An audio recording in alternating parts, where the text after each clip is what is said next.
Sega set. And he was like really wealthy neighbours, and they just got like every new console as soon as it came out. And so when the Sega set came out, they got it. We both just kind of stared at it, and we tried one game on it. And I think we looked at each other, and we kind of both knew that it was just going to be a flop. So okay, one last question. You've had your hand up all this time. Where's Darwin? I got mine. So whenever we travel, Darren always tries to muscle in on our trips, but someone has to look after the ABC, keep our game collections in order. He's very particular about that, so he hasn't come with us today. Sorry. Plus, if we bring him along, we have to bring a forklift. He's actually very, very heavy, and he's very demanding.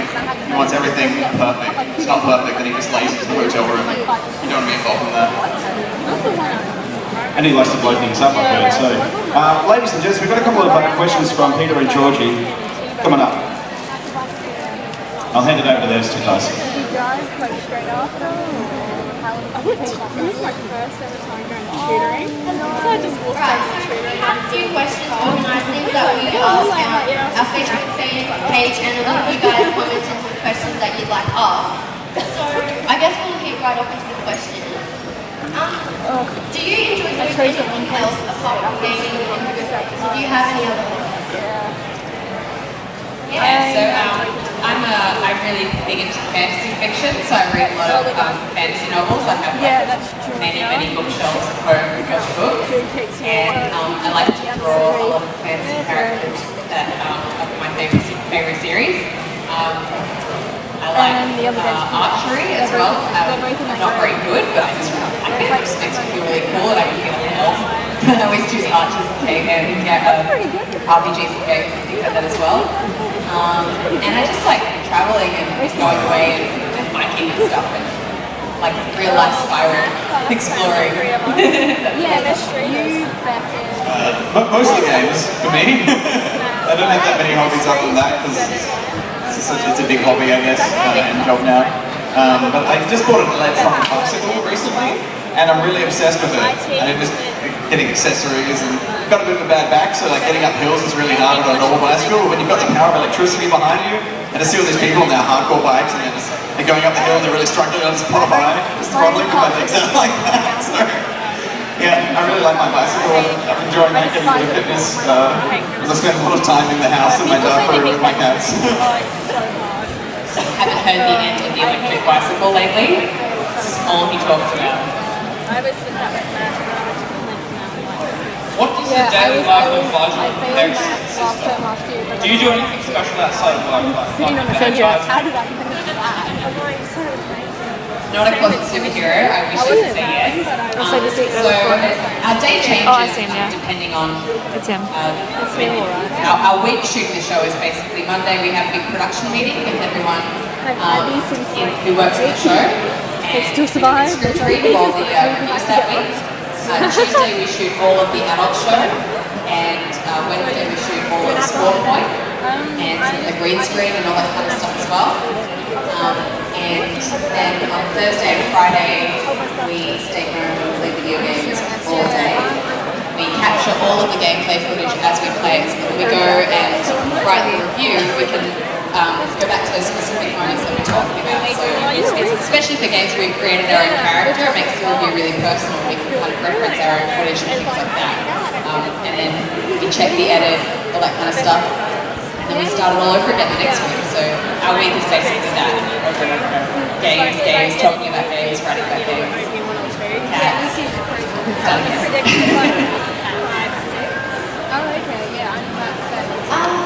Right, so is there a game that you would recommend to someone? So of all the games that you've played, is there one that you just really recommend to people to do? Well, the first one that always comes to mind for me is Dark Souls. Dark Souls series. Dark Souls fans here. Dark Souls. If you're playing it, the reason why that game inspires such passion like that is because it really shook things up in a time where games are getting so easy and so accessible, and that's not a bad thing, because it widens the community.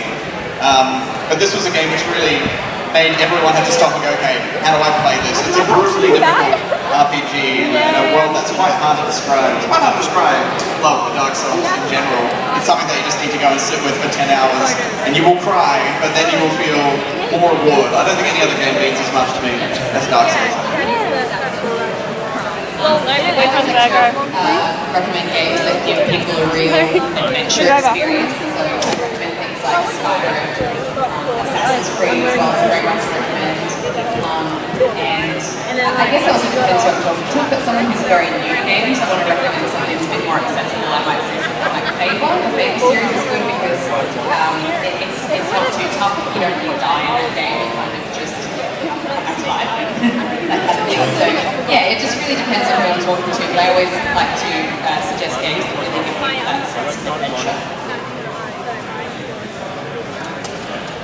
How did you get to where you are now? How do we get to where we are now? I always loved film and television. I loved that in school, and that was probably that and computers my best subjects, I think. And when I left school, I did computers at uni for a while, and I loved computers, and I always just kept trying to make short films and that sort of thing.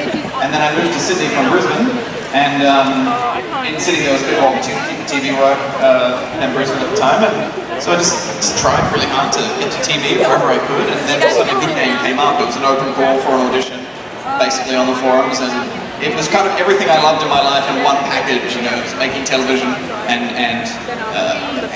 games and technology and really fun people, and it all just kind of came together at this point. So it was a really long road to get there, but I feel like I've won some sort of cosmic challenge to actually have this job and to get where I am, I guess. Luck and persistence. And a lot of cans of rice. Cans of rice? Or cans of baked beans and rice. Weeks just eating rice. Have you seen him yet? Like Bajo, I started out I don't know where he is. and I was studying acting and performance during the day, and I was working in a call center at night, and then I would go home and play hours and hours of World of Warcraft. And somewhere in there I slept, but I'm not sure, it wasn't very much. And I guess I just never really thought about getting into television presenting because it always seemed like I looked at television presenting as like MTV and stuff like that, and that didn't really interest me. And video games was not something I really saw. I didn't really think that you could make a career out of that. It just didn't even occur to me. It was something that I played as like a guilty pleasure on the side. You know, lots of games and things. Then I started watching Good Game, and I was a huge fan of the show. It was so exciting. And when I started to try and put a bit of a show reel together of some of my work to put myself out there, I actually went to a convention and I saw Bajo, and I ran after him and I was like, oh my gosh, I love your show. Can I get a picture with you and everything? And I was filming a show reel, and I asked to do an interview with Bajo, and I was so nervous I forgot to turn the microphone on, and I did the whole interview without sound, and it was a complete disaster. But it turns out they were looking for someone because they were about to start a new show, Spawn Point, and they needed someone new as well. So it was kind of a mix of good luck and timing and a bit of stalking as well. So that's how I got where I am. I had to submit a whole bunch of game reviews to prove my gaming and critiquing skills, and then I went in for a screen test.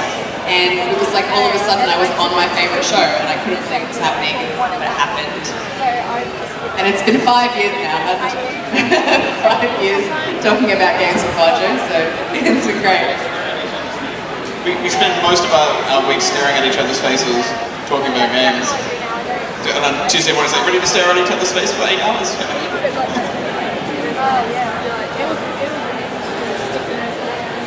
What's your favourite good game segment?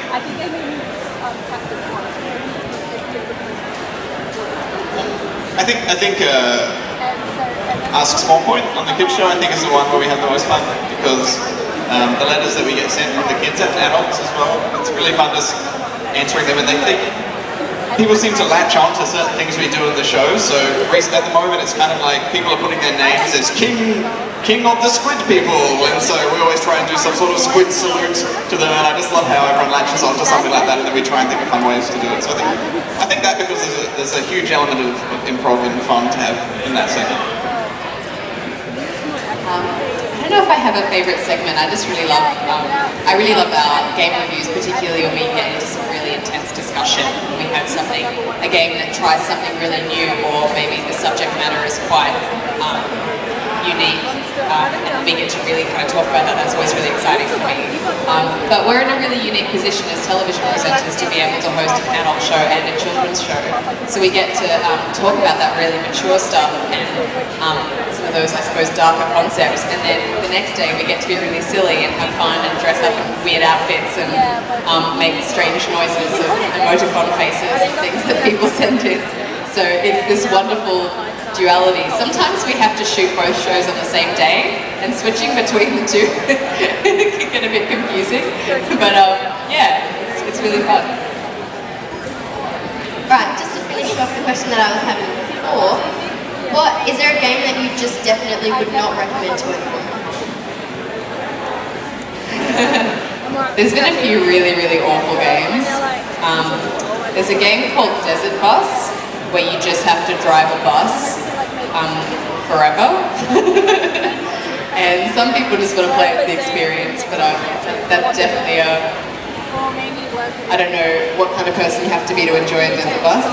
And when people always ask me what the worst game I've ever played is, I always say Naughty Bear, which is one of the first games I ever reviewed for the show, and it was about teddy bears that kill each other because one of them had a birthday party and the other one wasn't invited or something, and it was just awful and broken, and it should never have been made. I think for me, the ones I would not recommend games like which have a lot of microtransactions, like Candy Crush and those sorts of games, where they're very addictive and they can be very fun. They also have this element where they're designed to try and make you spend money because they're usually free to play, and some of them do free to play really well, and it feels like you're getting value out of it. You don't mind paying a little bit because you're thanking the developer, and that's when it's working best. But there are quite a lot of iOS and Android games and tablet games where they really crush you and they make you want to spend money in an unethical way. So it's not really any I could name off the top of my head, but I guess those kinds of games where they are after you, they're coming to get you in your wallet.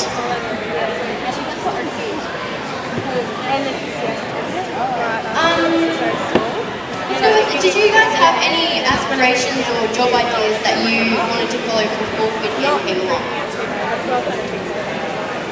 When I was a kid, I really wanted to just ride horses in the Olympics. I was really into horses, in a big way. Like, my room was crazy wallpapered with horses. It was all just part of that fantasy adventure that, I just wanted to ride ponies in the forest and shoot arrows and, wear a cape. So I was big into that. Nowadays, obviously, I have my dream job, so I would never change it. But I suppose if I had little dream things on the side, I'd love to do some motion capture for a video game one day. That would be so cool. Wear the whole suit and see my my work represented digitally in a game would be unreal. And also, because I'm quite into art, I'd love to make props for wedding workshop. That would be so cool. Awesome. When I was a little kid, I wanted to be a vet, but I was always really scared of. I was scared of the sight of blood, so I don't think I'd be a very good vet. But I think if I had to do something that wasn't technology or games or making television, if I had to do anything not those, probably would be working with animals in some way. I think some sort of RSPCA environment. I would just like to wake up and go off to feed the penguins. I think that would be a fun thing to have every morning. I don't think you could be upset. Either that or Batman. Okay, if you could give any superhero or cartoon character a dark, gritty Christopher Nolan reboot, who would you choose?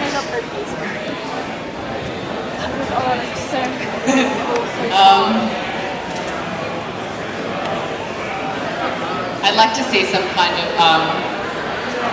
of Kirby, Christopher Nolan spin-off game. I think that'd be really interesting. Who is Kirby? How did he become so pink and fluffy? Why does he eat people? I'd like to see Christopher Nolan's take on Kirby and his life. I don't know, a video game character with a gritty treatment. Maybe Mario. Let's get a hardcore Mario. I don't know, that's a tough question. Choose that Mario movie, way back in the day. That gave me nightmares. That was pretty dark already. Nothing to add. Alright, so that's no questions from us. We'll go back to the audience. Does anyone have some questions? questions that they'd like to ask. So, right there with the camera. What type of sandbox would you recommend?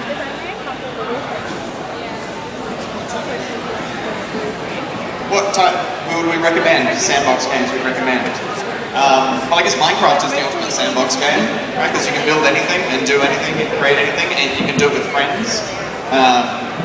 There's a lot of great adult sandbox games as well. You know, I think you could call something like Grand Theft Auto a sandbox game because it's a box you can get it, but that's quite adult stuff. I think Minecraft is the ultimate sandbox because it's just so unlimited in what you can do, and there are so many people doing great things and so many guides online that you can just jump straight in and work together with friends. Would you agree, Hex? Disney Infinity is pretty good too. It's got lots of options for you to kind of make your own. I think anything that allows you to kind of make your own levels and create content that other people can try, and you can try other people's things that they've made. That's always really cool because you buy a game and you can play through a campaign, but anything that gives you like huge amounts of hours outside of that to just be creative is just, apart from being good value for money, it's just such a wonderful time investment. We wanted to get that. Right, so I think we'll go with the Joker. So what kind of setup do you actually use? Like PC stuff? Do you guys play PC? Obviously a lot, but what would you recommend for someone? Or what kind of setup?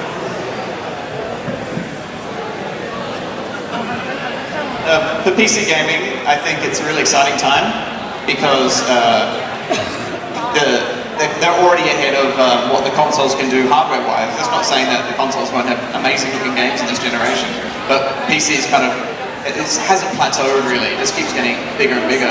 So I think if you're trying to build a PC system, the most important thing is half of what you spend on a computer you should spend on your video card. About half, I'd say. Like $300–400 minimum on a video card, and then you can build up from there. You can replace components, of course. I think a good video card and a good case is really important. Don't skimp on your case because a cheap case will just make the machine hot, and then you'll have performance issues, but also it'll be very loud and more inclined for things to break inside. So spend the extra, $50, $60, $100 on a case, whatever it costs really. And the other biggest thing are solid-state drives. These are drives which, if you're not familiar, they don't have a spinning disc, they're all like solid. So they don't have as much space and they're more expensive, but they don't have to, it's instant access. So have your OS, your operating system, running on a solid drive, and then if you can fit any games on there or have a second one for games, you'll notice just a much smoother experience all around. So those three things, I think, good video card, good case, and a solid state drive. And I love mechanical keyboards as well, once you get one of those. There's a lot of things I love about PCs.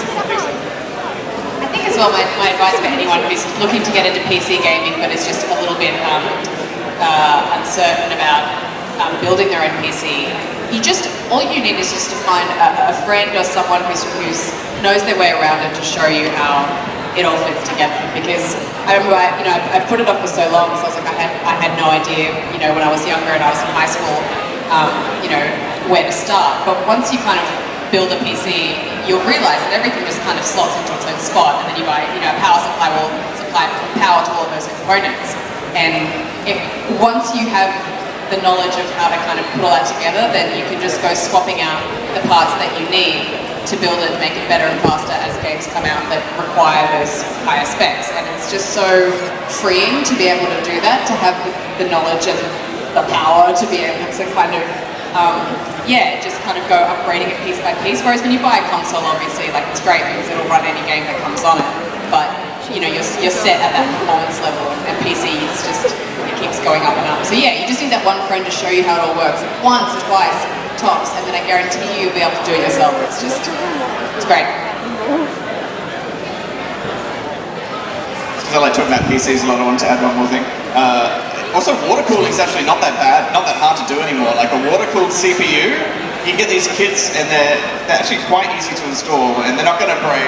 You need to get into water cooling, that's just not even... It's like you can get a kit for like $60 and then your whole machine runs so much cooler. They're awesome. But the biggest thing is avoid the big brands. There are a lot of big brands out there like Alienware that make very good quality machines, but you will always pay for a brand name as well. So if, I'm not knocking their stuff because their stuff is very good, but you will pay for it to be very good and tested really well. Whereas if you've got a friend, a bit of knowledge, can help you. Was there a game that made you want to keep gaming and just want to keep playing more different games?